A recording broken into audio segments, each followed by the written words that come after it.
Yeah, boy. All right, we're live. Coach Muhammad, how we doing this morning, my man? Doing good, man. What's going on, brother? Not too much. So, we arguably had one of the probably the biggest weekend in jiu-jitsu history. So, how much of I still haven't caught up on all of it. I mean, it was probably a grand total of over 30 hours of world class jiu-jitsu between the Craig Jones Invitational and ADCC World Championships. We're going to get into that certainly, but then we also had our team barbecue this weekend as well. So man, it's been packed, Yeah. nonstop packed with everything we got going on. So did you get a chance to watch any of either CGI or ADCC? Oh yeah, yeah. I'm staying at my mom's, and I'm up till 2, 3 in the morning, and my mom's like, "What are you doing?" And I'm like, "I'm working." She's like, "What do you mean working?" I said, "Well, the biggest jujitsu tournaments in the world they only come once every other year, every 2 years, and I'm kind of doing film study." Doing homework.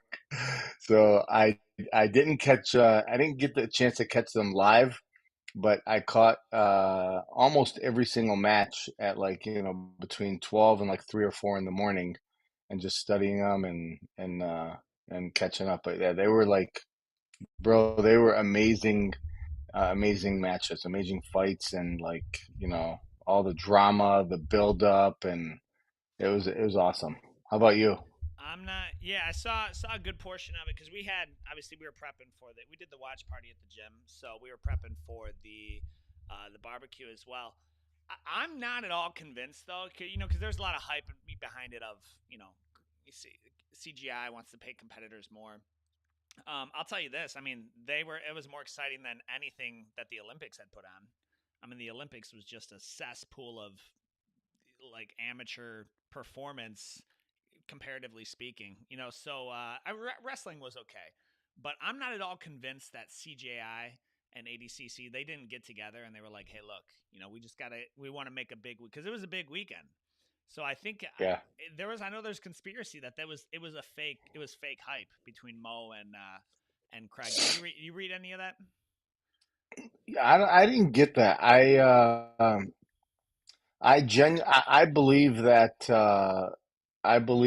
the CGI, Craig's Jones Invitational, I believe that they are like they're trying to compete with them. You Yeah. know, I I mean, Craig's a bit of a he's a bit of a goon. I mean, yeah, he's not really someone I'd want around my children, but yeah, I think he does a really good job of getting attention, which, if that's your goal is get attention. yeah, He certainly yeah. is. What, He re what, he referred to himself as promoter and promoting, and I think he understands that. And I think that I think I'm sure we're going to see CGI again, and I think it's going to grow. And like, bro, they were having consistently like I think like 300,000 people watching at one time on their Facebook page. I think it got up to Uh, on Facebook. I'm not sure on Facebook. I know YouTube is about 130,000. They had 1.4 million views on YouTube, over the course of the weekend, okay, yeah, which yeah, is dope. Which is dope. I don't know on Facebook, but it was cool that it was yeah. free because if you'd want to watch and I'll be honest, man, ADCC was lame. It was just tough to watch. I mean, compared to CJI, and then it's like, you ever seen that really terrible Hulk movie where they split the whole screen into like four? It would be the equivalent of like you're watching like, this, right? You've just got four different screens, and it's there. There's so many different matches going on, and you're like, I can't keep track of anything, like that. I understand why they did it, so that way you didn't have to switch between mats on Flow Grappling. But then you need a Flow subscription, and then you have to go to to a different mat. Yeah. You just and then the commentators, dude. The commentators. I'm obviously I'm partial to BMAC, but I think he did fantastic. Like they it was really entertaining because they'll make or break the match. Yeah. They'll make or break the match with that. Yeah.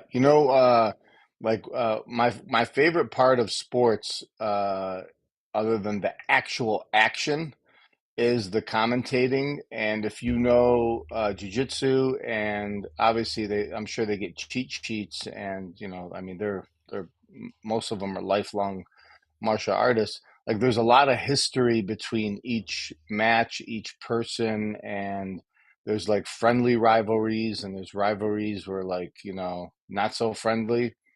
So there's a lot of built up drama before, during, and after that I saw at the CGI that was like very entertaining. And I think a lot of the on the CGI side, the athletes understood that, and they made it so much more like entertaining when you get the whole picture of like, who are these two guys going at it? What's their history between each other? Have they fought before? Has one beaten the other before? So I thought it was awesome. It's very enjoyable. I mean, They, equal to the matches, just the drama was really fun.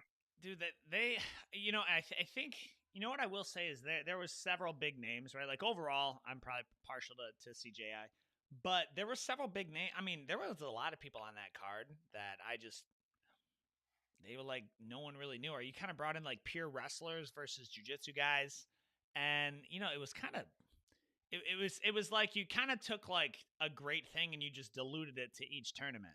Which again I know that was kind of Craig's point with it, but it was the heavy, above was above 80, above 88, or above 80 kilograms, and Yeah. below it, like it was two totally different days. And then you add in Craig's match against Gabby. That was that was weird. And Uncle Yeah. Hanato could have probably just they should have muted his mic a while ago. Like Oh my gosh. Yeah, I was talking to Josh Woodcocks, one of our members and parents, and he's like, it wasn't definitely it wasn't it was rated R and some, so definitely not something you'd watch with your kids, but he is he he was entertaining. Like it was definitely adult only when he was on the mic, but that's who they're targeting. They're not trying to target kids, and uh, I thought it was fun. I wonder, so like what does that say though? Like I mean, and again maybe I'm always gonna take like I don't know, maybe a unique approach to it. But like if that's what would it say, like if you were to watch the Super Bowl and you're like, sorry kid, you kids have to leave the room because the commentators, they just can't be trusted around the like. What does that kind of say though? A little bit. ADCC was clean, and up until that point, I will say, up until Gabby's match, I mean, you had great commentating, right? It's funny. It Yeah, was because BMAC's still funny. All those guys they're still funny. yeah, They they yeah, they yeah. play off each other, but I think Hanato he was just trying too hard. He was trying too hard. And then it's like, he couldn't be funny. I don't know. I know that's kind of his shtick, but I was I don't know. Disappointing to say, like especially at the tail end, it was kind of disappointing to add it. But as far as the match of Gabby and Craig, man, I think he pounded some alcohol before the match and then just toyed with her for several rounds. Like, and she was serious. She was like dead serious, gonna win. And I don't know a single person who actually thought she stood a chance. I don't know one person. Yeah, yeah. Like watching the jujitsu match after they got started, it was clear by the way she was moving.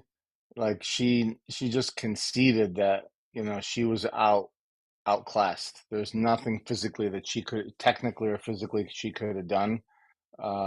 And But yeah, honestly, as far as the match goes with Gabby Garcia and Craig Jones, uh, you can see it was for fun.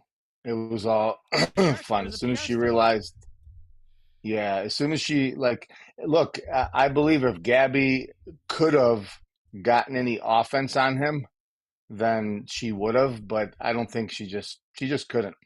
It was just too, you can't compare a male and a female athlete. You just can't do it. Well, and he's neither one of them are natural, but they it was a PR stunt, the full gig. So that is so. Are we going to? Because obviously you run the adult program Yeah, at Metro at the gym.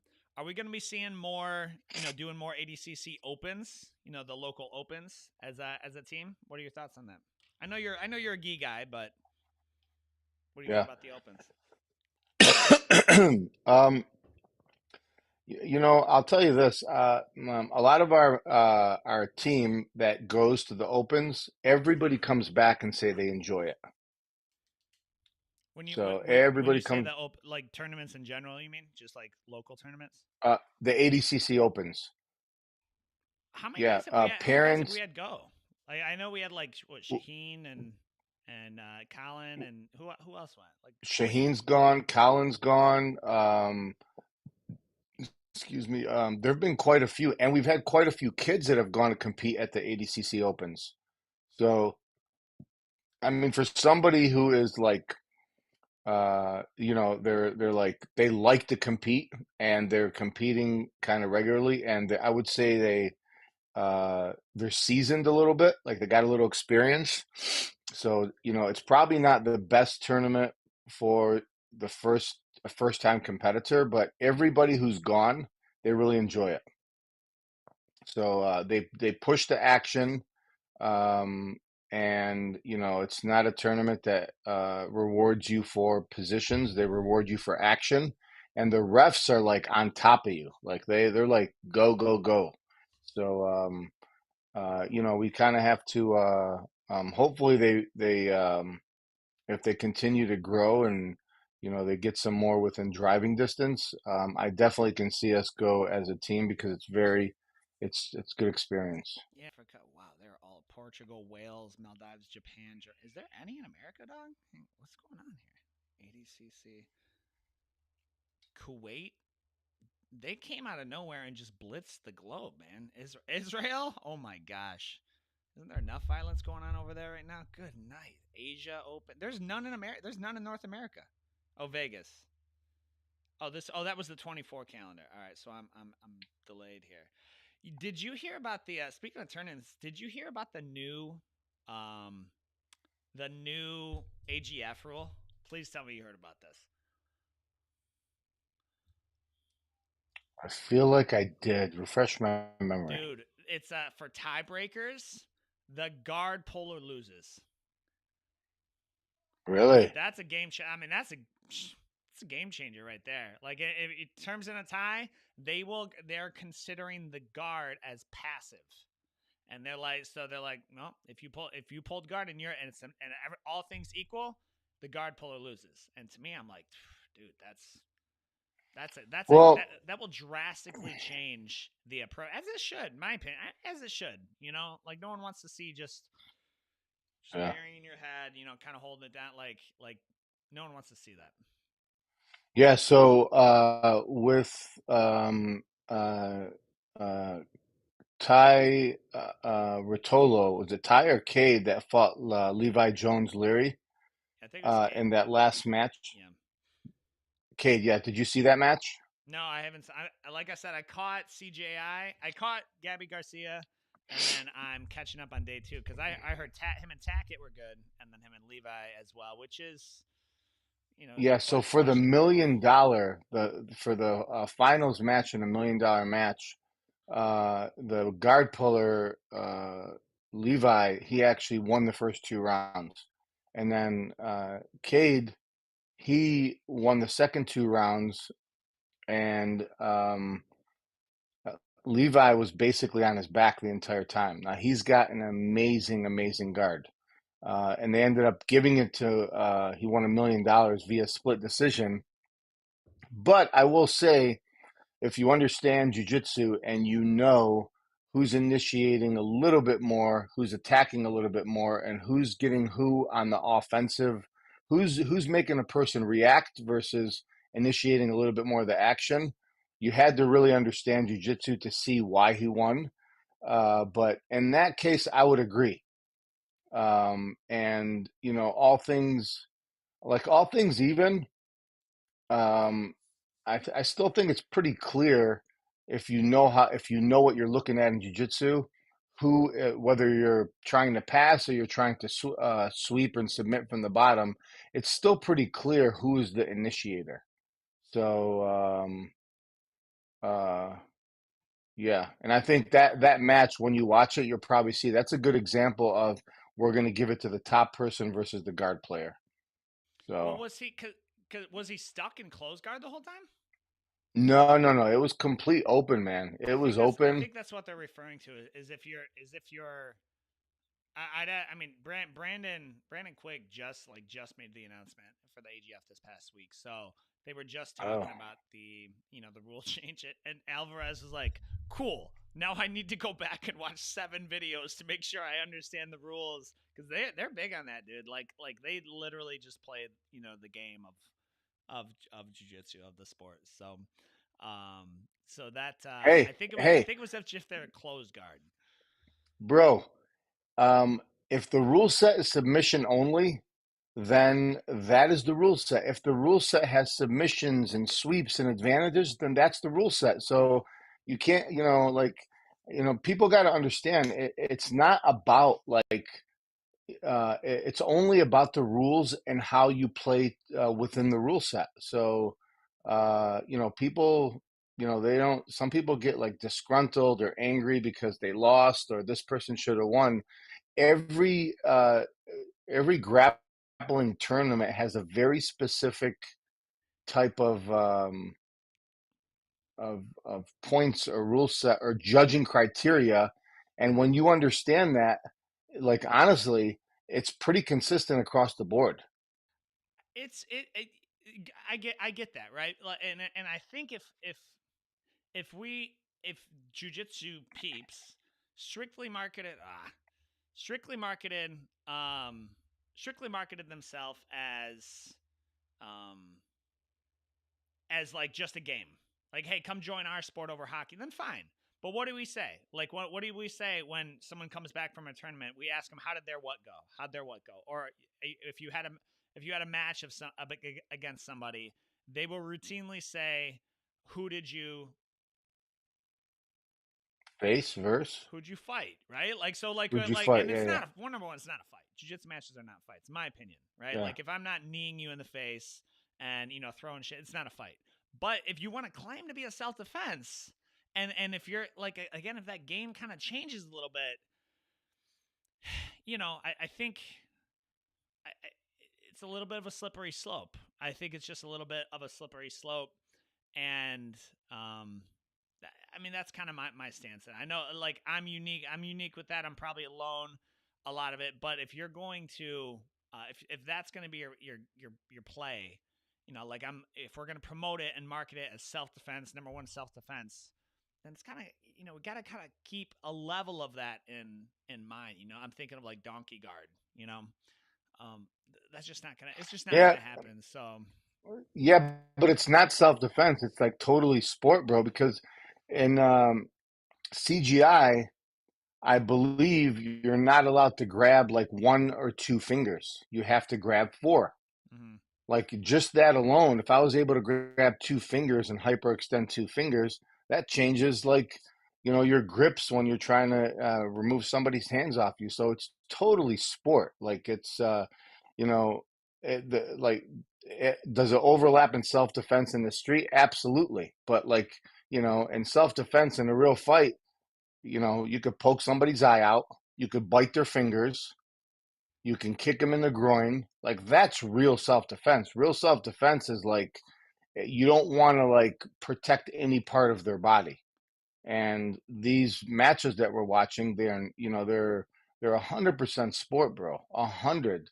the I do like the rule where they were able to cover the mouth and they were like to like suffocate them like that. I do like those rules because I think that they're getting a little bit more uh they're getting like closer to like self-defense or like real fight, but like yeah, self-defense, bro, you can like there's no rules in self-defense, none. there's no being there's no there's no rules, but I'm not biting somebody. Like if I throw and down, my first reaction is not to break their finger. Like my first reaction is to body someone with a pretty violent takedown. Like that's my first, protect my face, my head, close the distance, and like bounce their skull off the concrete. Like That's what I'm trying to do. I mean, and you get look at take let me pull this clip up. You saw obviously Pixley's match against Marigali, right? Yeah, Yeah, dude. Look at this. So this happens in the street. I mean, no, okay, perfect example. I mean, Marigali got injured here. yeah, He's injured. Like he's currently injured. I think you even see him start to tap. Like that's yeah. this big throw in the street. He's done for. Yeah, he might. I mean, he Okay, might. pause it right there. Pause it right there. No, no, when Marigali's flat, yeah. Okay. In self-defense, if I were in this position, I would not be finishing a head and arm triangle. In self-defense, I would push his face to the floor, put my knee on his head, and drive his face into the floor and start to knee him right there. I wouldn't even punch him and jack up my knuckles. I would push his face and his nose right into the floor. Like to me, that's what I see as self-defense. I'd do exactly what Pixley's gonna do here. I would put him. I'd put him out. No, Put him not out. me. Well, and Yeah, I'm not gonna. and you and I are a little unique, right? So Yeah, if you let's just say you drive their face into the concrete, the cops do come and they find out that a black belt just mauled this person, right?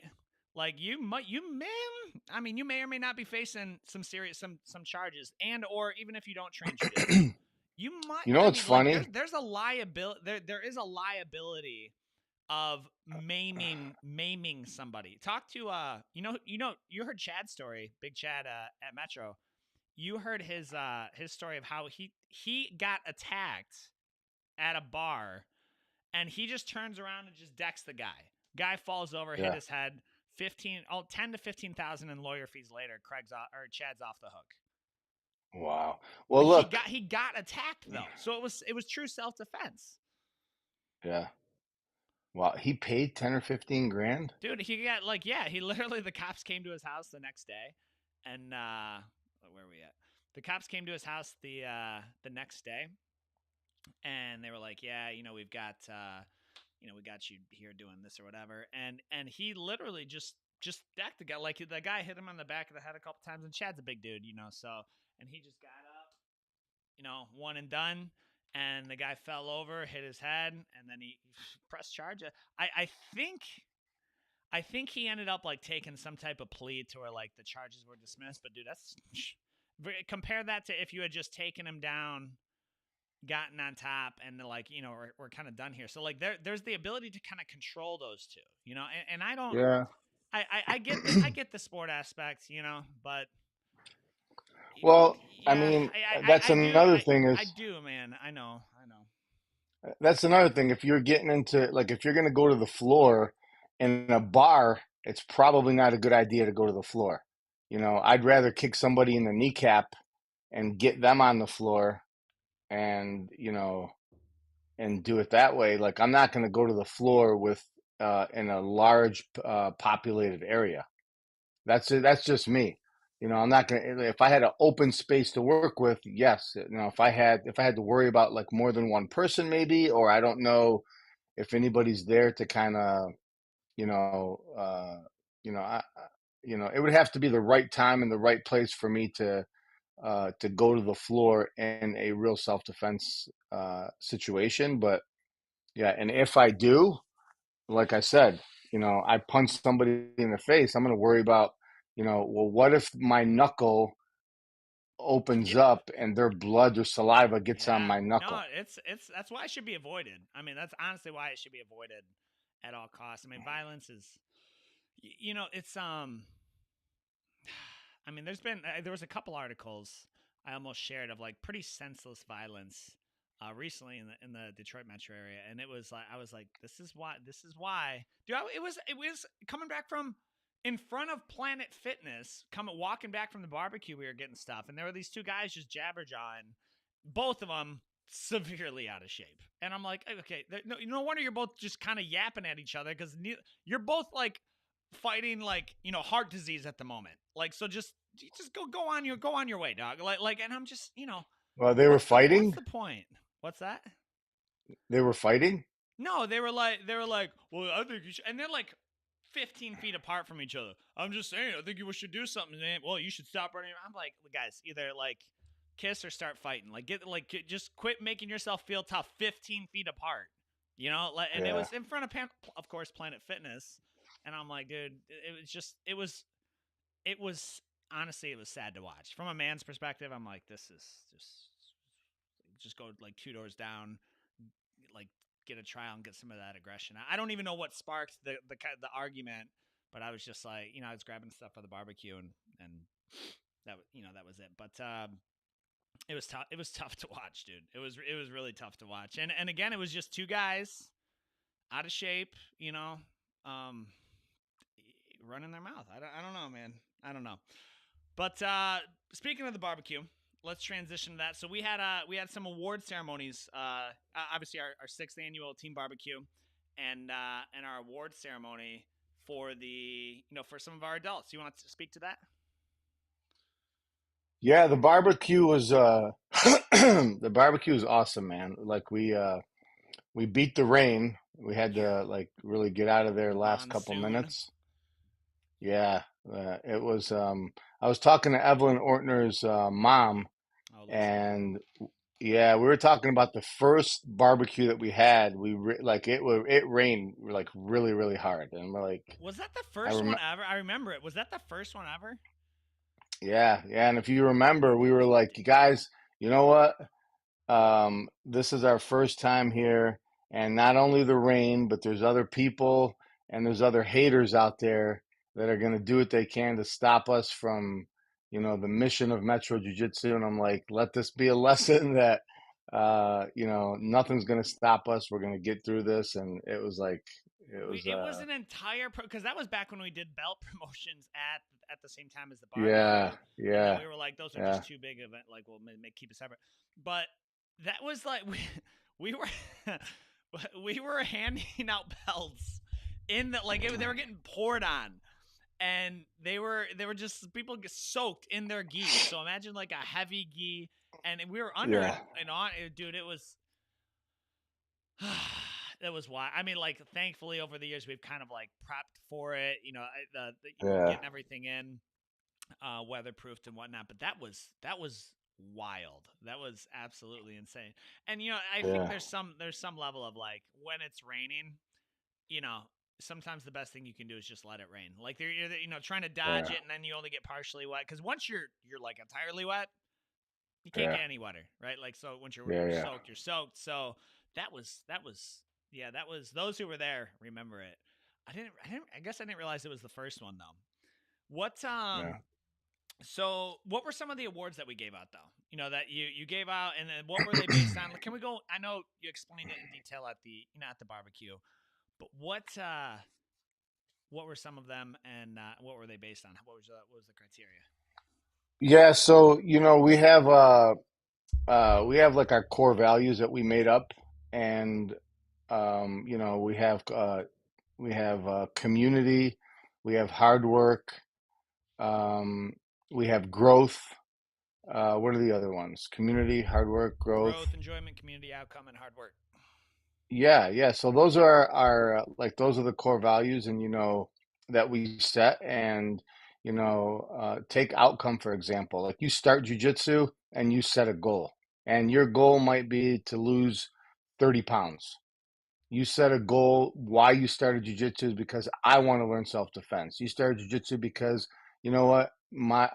I'm mentally and emotionally I'm in a bad place, so that's why you started jujitsu.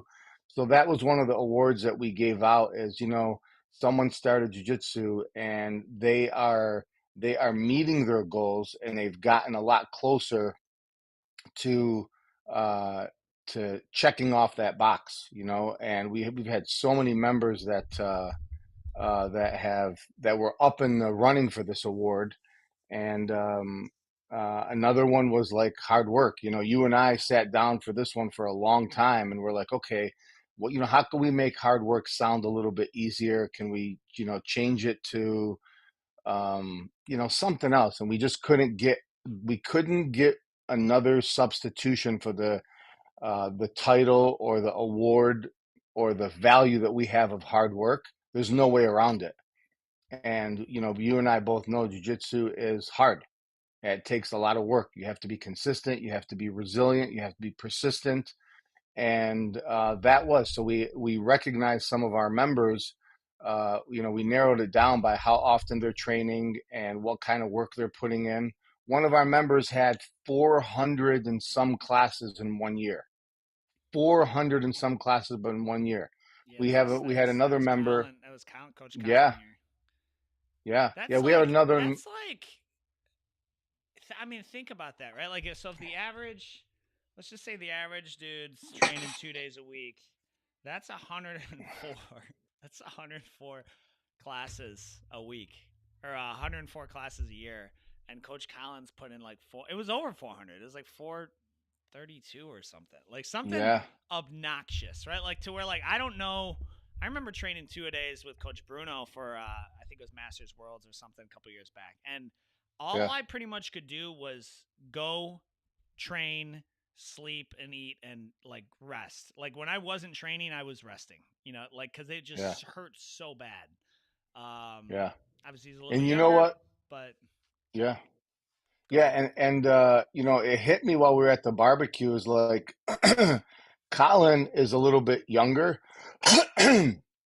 So Colin is a little bit younger, but for somebody who's like 19, 20, 21 to train 430 times in 1 year, and he's working, and he's pursuing a career, like that's impressive because for someone his age to use their youth to do something so physically demanding and still maintain, a path to pursuing his career, like that, you got to respect that, man. Like that's just called using your time wisely, because you take away the 430 classes, just take away half of them. Just take Mm-hmm. away half of the classes. Like what else are you going to be doing? They could be online playing video games. They could be hanging out on Friday and Saturday nights. Like they could be wasting their time. So for them to be using their youth for something so productive, just imagine uh, how this is gonna shape him and all of the members as they get older and they, in the next phases of their life. It's only gonna make them like just.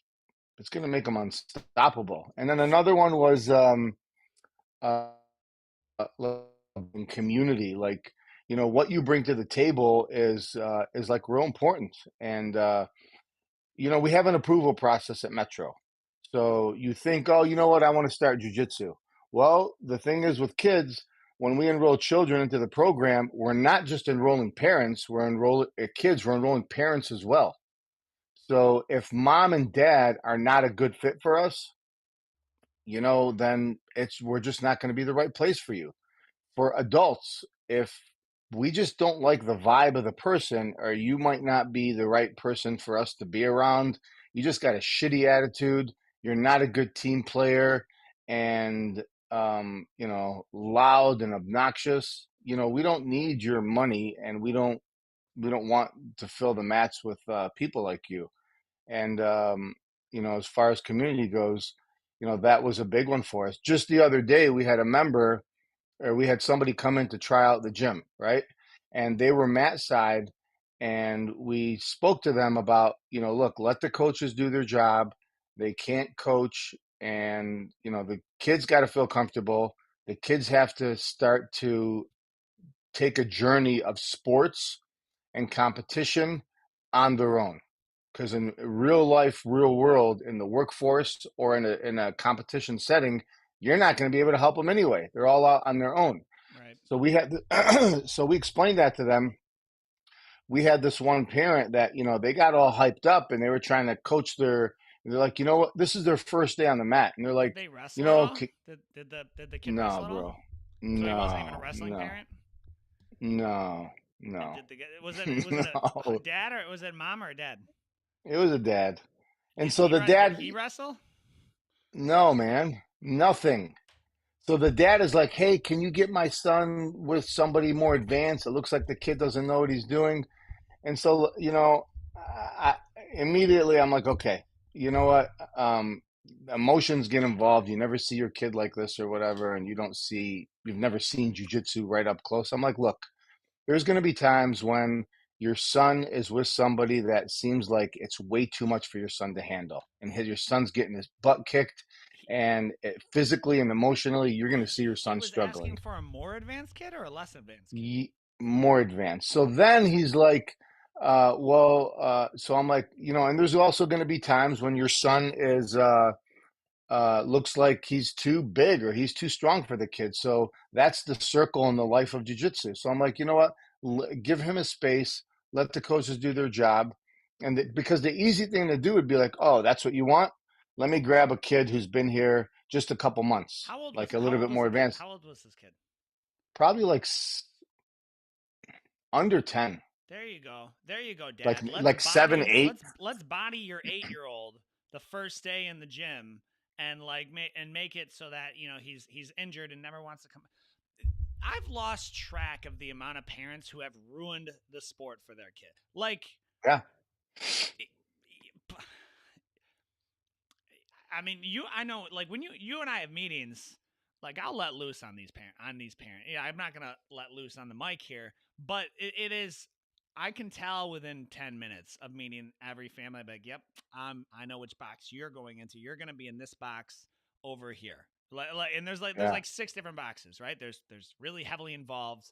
I'm kind of exaggerating, but there's heavily involved parents who respect the process and know the whole engagement and the importance of the coach kid dynamic. And then you have those who think they're the coach or they get yeah. hyped. Like, that's what was he doing Matt's side, like I'm hearing this. Dad doesn't So train, that, he's never wrestled, and you're gonna yeah. get all like anxious because your kid's on the mat doing combat. Meanwhile, Yeah, so then I'm like, look, he can be with advanced kids at one point, and he might be bigger at another point. So then he's like, okay. So he got up again, and he was pointing to a kid, to his son, to like, flip over, do this. So when I saw go. that, I'm like, okay, that's enough. So Coach Jabril happened to be there, and he's like, no coaching, no talking to them. So and this is all within the first trial class. So Jabril obviously told him, "Look, you can't do that." So he sat down, and Jabril's like, "I don't want to hear anything else out of you." So after the, and I said, "Hey, look, I appreciate you coming in, but I don't think we're going to be a good fit for you. I don't think Metro's a good fit." I said, we kind of went over that a little bit, and um, you know, you know, you know, maybe this is something we could try in the future. Have a certain way we do things. Our coaches are all paid. They're held to a standard. We have a system for our kids. You go in that medal room and you see medals all across the room, and that's not even a fraction of what we've produced in 5 years. So we obviously know what we're doing can produce results. But if we have to train the kid and the parents is not willing to, let us do our job, then it's not What going to work. So I'm like, what do you sorry, it's say? not. How do you react to it? I didn't give him a reaction. I just said thank you, but no thank you, and I don't think we're a good fit for you. You have a nice day. He just took his kid, walked out. Basically, Yeah, dude. I this is mean, after class, but yeah. man. I, Look, Typically, David, you see I've that been. behavior with wrestling parents. Like dad, who'll be like, especially if they've worked on him before, he'll be like, kind of, and that I have a little bit more leniency and understanding towards, because like that dad's like, they've worked in it together. Maybe especially if they come from like Downriver Wrestling Club, who we sponsored a couple years back. Like they're, like it's something they've worked on. But for dad to Yeah, be just shout out the most useless advice, flip him. Good yeah, one, yeah. Dad. That's what it was. It was, Awesome. Thanks. Grade A. yeah, Like yeah, unbelievable. So, yeah. So we gave out the awards, and then you have to have a certain amount of classes that you come to, and it was a minimum of about like 2.5 to 3 classes a week over the last year. So we identified who those team members were, and obviously we get to see them, and we get to know them. And at like 3 days a week, you get to know your students, and you get to know where they are at, how they're progressing and what's changing in their life. And the more you see them, the more you get to see the results that jiu-jitsu produces. Sometimes it's technical. Sometimes it's like, oh my God, they're getting better. And sometimes they're just changing as a human being, as a person. And, not only are they changing, bro, they're like completely different people, like completely. If you met one or some of our members the day that they signed up, and then you meet them like 6 months and 1 year later, if you haven't seen a friend of yours for a whole year and then you catch up with them after jujitsu, you're not going to recognize them. Like they're gonna act, talk, and walk like a completely separate person. Like, dude, what happened with you? So these are the kind of changes that we've seen. They've grown on so many levels, and you got to recognize that. You got to recognize the growth, and that's one of the awards, and it was really cool to see. Carolyn Garcia, she was one of my favorite ones to award. And I Where is she? Yeah, right here. Yeah, Yeah, Carolyn Garcia, she was one of my favorite ones to award. Karen Garcia is a single mom. She had some, major, major challenges in her life when she lost her husband. She has a little son, and, she came in and she was going through a real, real rough time. And, she's on the mat now, and this is a mom that totally is she's fighting back at the cards that were dealt to her. Another one, a community award, was Nikki Oates. Nikki Oates, she's a mom. She does jujitsu. Her daughter does jujitsu. Her son does jujitsu. Her husband does jujitsu. She works, and she's a wife, and she still makes time to get in on the mat and get her training in. And her expectations, her goals in jujitsu is obviously going to be different than you know everybody else, because you got the responsibilities of a wife comes first, the responsibilities of a mother comes first, and then she works also. So between all that, she still makes the time to come in, and she's a person that, like, she's done a good job of putting in perspective that she's not trying to be like a world champion and go compete every single week. But guess what? She takes care of business on the mat. She does her thing. People see her, they love her on the mat. She's always smiling, and she just brings a positive energy. And she definitely deserved one of the community awards that we had. Um, so that's. really, I you think know, that's a common misconception. Like a lot of people don't realize just how few actually like compete. And the fact that the whole premise, right? Like the whole premise. Imagine being the best in the world. I think, especially in the year of Olympics, is a good comparison. And if you win a gold medal in the Olympics, I think number one, I think it's 50 grand or something in America. Like so, you for every gold medal, and then you get a lot of big name sponsorships. Right, big name yeah, sponsorships. Adidas, Nike, whoever, Wheaties, whatever. Like so you get big boy sponsorships yeah, because the money supports that. So you can actually if you are top, if you're the top in the world in that sport, you can have the sport support you. That's really yeah, not the case in jiu-jitsu, evidenced by that the ADCC World Championships, you go and you win first, dope. You get 10 grand. And that's for the winner. Like you yeah, win, you get 10 grand. So you've trained all year. Like your doctor's bills and supplements and the, equal to 10 grand over the year. So yeah, you might get some instructional, some royalty money, which equates to like 7% after BJJ Fanatics and all them take their cut, from tutorials and things like that. But there's just, I think it's which is why Craig, launched the CGI, is the winners of that one got $1 million. Well, now that's a different story. If I become the best in the world, I can win $1 million in that tournament.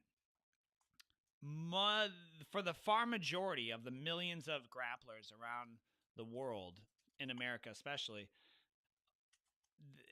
that sport doesn't pay for a lifestyle, right? You gotta go do things. You actually gotta go, like, you want to open a gym. Well, now that's your job.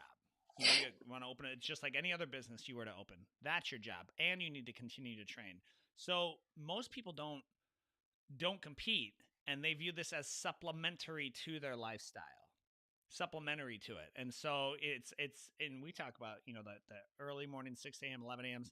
Those help, jumpstart the day for the for the rest of it. So that's a big point. I think, if you're look, tournaments are great, they're fine. I actually just wrote a blog on this.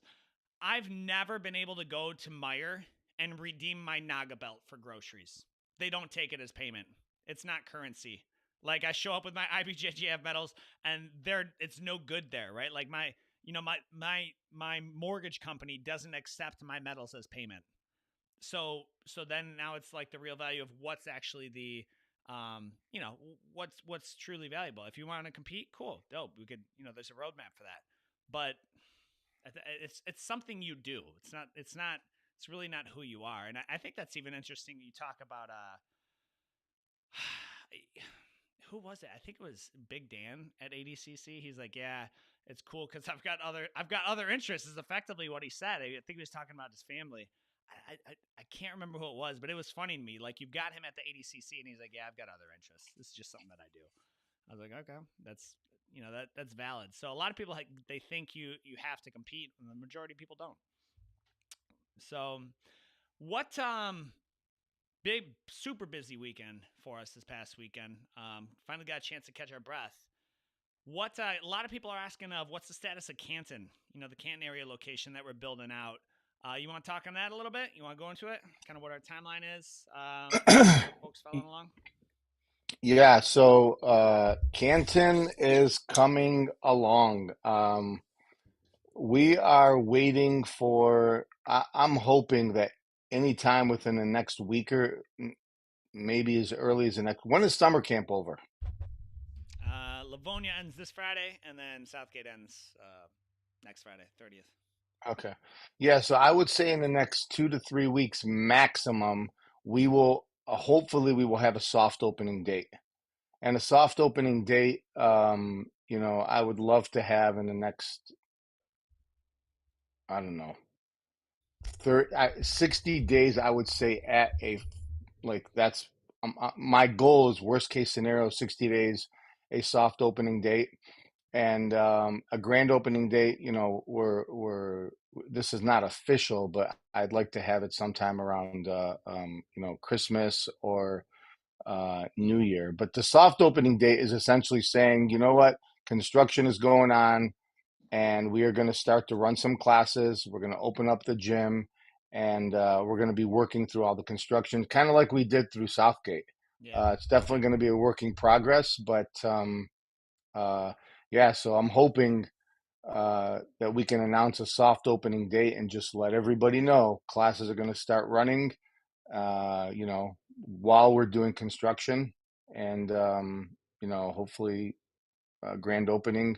We can put that on the schedule too. Once we have a soft opening date, things will be a little bit clearer. But if you've driven by the area, we have a big digital sign. We have a metro sign in the area, and we have lots of people reaching out. So Yeah, um, yeah, and so it's that building is cool too because it's 2 stories, right? So, like, yeah, it's pretty easy to keep a lot of the construction upstairs while you run classes, and yeah, working with the structural engineers to move. Dude, I hate the posts we got. I'll be honest, I hate the posts we have in Southgate. Like, they're because as you're grappling, like, you don't wait till you run into the post. You stop about 2 or 3 feet in front of it. So you lose effectively like a 3 or 4 foot radius, 6 foot diameter around the post. And yeah, so we were, I know when we bought the building, we are like, these are good. There was like 12 of them. We're like, we're getting rid of all these yeah, posts, steel beams coming in. And that has just been, anyone who's done any type of construction project, like, out in the past 4 years, knows that a lot of people don't show up when they say they'll show up. They don't keep their yeah, word. Their timeline is a recommendation, and So it's just, it's a test in patience, certainly. But I'm so stoked about a few things. I'm stoked about the workout area, that second level workout area. I'm stoked about the climbing wall, bouldering wall, I should say. I'm stoked about the turf. Really all of it, start to finish, even the outdoor basketball courts down the road that we're going to be putting in. Like I'm excited about all of it, and it's just it's work certainly, but it's like how you eat an elephant, one bite at a time, One right? piece at a time. Yeah. Yeah. But so we're going to go ahead, and I think we got some comments. Is this might be my sister, dude? Yeah, it looks like her. Scrolling through YouTube Shorts. Happy to see y'all. Happy to see. If it's Claire, I mean Claire. I didn't know she had a name. Klein FJ. This troll says Jiu-Jitsu. I don't even know what that name is. Roheen Potter. Jiu-Jitsu is useless. Much like whatever Google translation app you're using to speak the English language. Jiu-Jitsu is useless. All right, well, that's an opinion, I suppose. And then Ms. Bree. Morning does Addie does our summer program and kids program. Morning to great leaders of the Metro family. So yeah, if you guys have any comments, go ahead. If you're following this on socials or whatnot, if you're on YouTube, like, subscribe, hit us up. If you're interested in kickboxing, it's going great. Coach Jimmy's doing fantastic with that class. Excited to bring that to the Canton area as well. And then if you're on Facebook or wherever you're seeing this, just go ahead, like, follow, comment, share. That helps us kind of get found, bring more awareness to the sport and to jiu-jitsu. So, guys, I'm Coach David here with Professor Muhammad. As always, we will see you on the On the mats. mats.